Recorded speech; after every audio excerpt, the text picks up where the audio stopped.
Für den flauschigen Schal verwende ich ein flauschiges Garn, zu dem ich ein Beilaufgarn laufen lasse mit so Glitzereffekten und so kleinen Pailletten. Dieses Garn hier besteht aus 70% Viskose und 30% Alpaka. 50 Gramm laufen 300 Meter weit und es wird normalerweise gestrickt mit der Nadelstärke 3 bis 3,5. Das Beilaufgarn ist aus Polyester. Es sind nur 25 Gramm, die laufen 195 Meter weit. Und dann mache ich alle 2 Reihen einen Garnwechsel und wechsle dann zu einem Baumwollgarn, das so Bändchencharakter hat. Das sind 50 Gramm und die laufen 190 Meter weit. Das sind alles so Cremetöne, weil ich es passend wollte zu möglichst vielen Kleidungsstücken. Ich wechsle diese Garne alle 2 Reihen ab, also immer 2 Reihen mit den beiden und 2 Reihen mit dem Baumwollgarn. Dass es schön luftig wird, verwende ich eine Rundstricknadel, die eigentlich zu stark ist, nämlich mit der Stärke von 5,5 mm. Damit es schön abwechslungsreich wird, habe ich mich für einen Musterwechsel entschieden. Ich habe 50 Maschen angeschlagen, das wird bei mir ungefähr 29 cm breit. Dann habe ich am Anfang des Schals erstmal mit 11 cm Kraus rechts begonnen. So sehen jetzt die ersten 11 cm in Kraus rechts aus. Dann habe ich weitere ungefähr 10,5 cm glatt rechts gestrickt. Man sieht schon, das Kraus rechts behält besser die Breite bei. Glatt rechts rollt sich so ein bisschen ein. Nach diesen 10,5 cm habe ich eine Lochreihe gestrickt, zeige ich dir gleich. Dann etwa 6,5 cm wieder glatt rechts, eine linke Reihe und wieder 6,5 oder 6 cm glatt rechts. Dieses Muster wiederhole ich jetzt und wenn du einmal eine Lochreihe und eine linke Reihe gestrickt hast, dann musst du nicht mehr messen. Dann genügt es, wenn du deinen Schal hier faltest. Und dann kannst du gut erkennen, ob die Höhe ausreicht und du schon an der nächsten Stelle für die nächste Lochreihe angelangt bist. Die zeige ich dir jetzt. Es geht ganz einfach.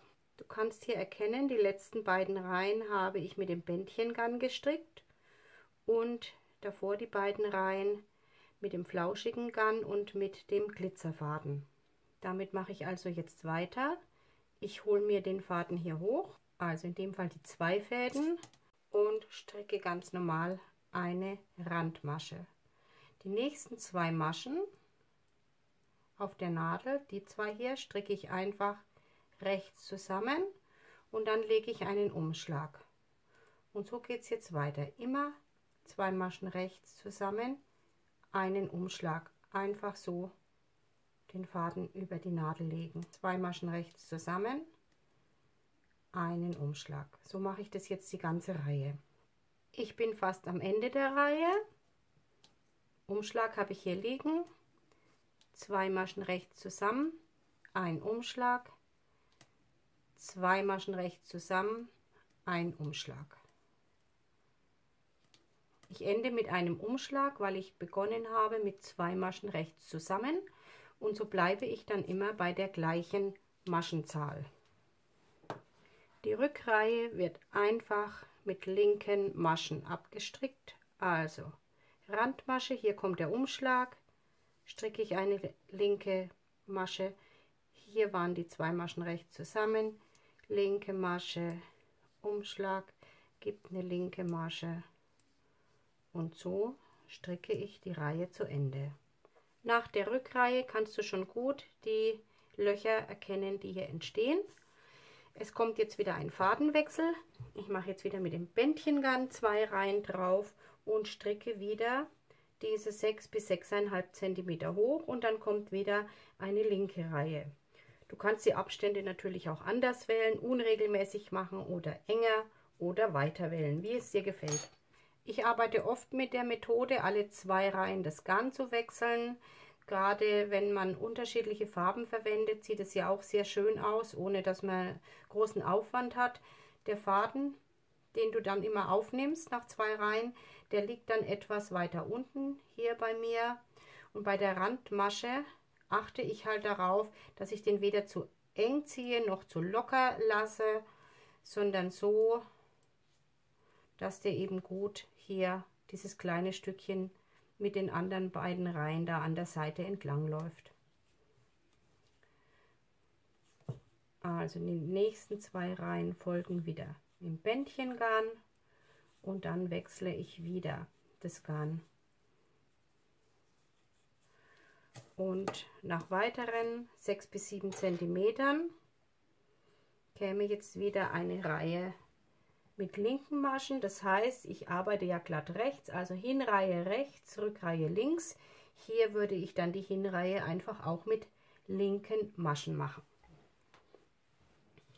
Und in diesem Muster arbeite ich jetzt weiter. Inzwischen bin ich mit meinem Schal sehr gut vorangekommen. Das war der Anfang. Dann habe ich dir dieses Lochmuster abwechselnd mit dieser Rippe gezeigt. Das habe ich etwa 50 cm hoch gestrickt und hatte dann Lust auf eine Veränderung. Dann habe ich 21 cm im doppelten Perlmuster gestrickt. Das sind immer 2 Maschen links, 2 Maschen rechts, jeweils 2 Reihen lang und dann wird gewechselt. Also 2 rechte, 2 linke, 2 rechte, 2 linke, jeweils 2 Reihen und dann einfach wechseln.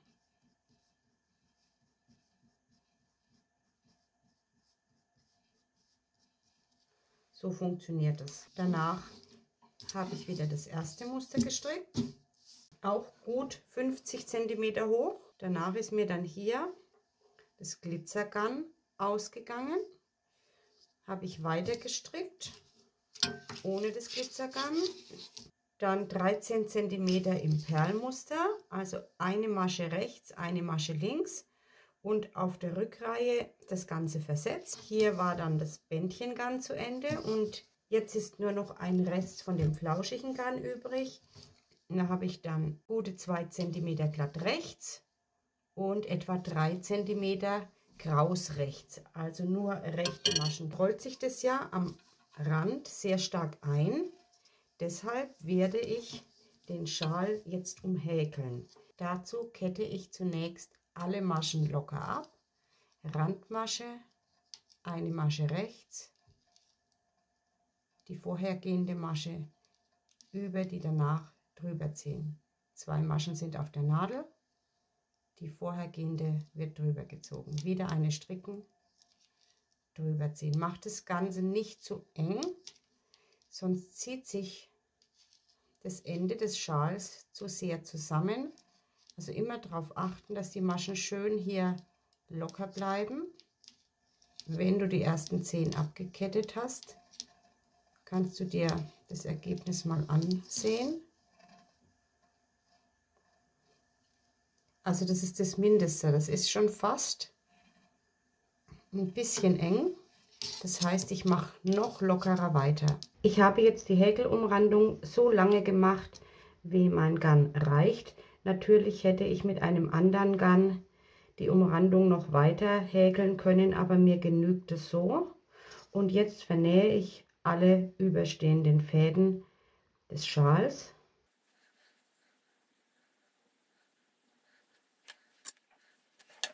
Und jetzt werde ich noch vorsichtig mit einem Dampfbügeleisen über den Schal bügeln.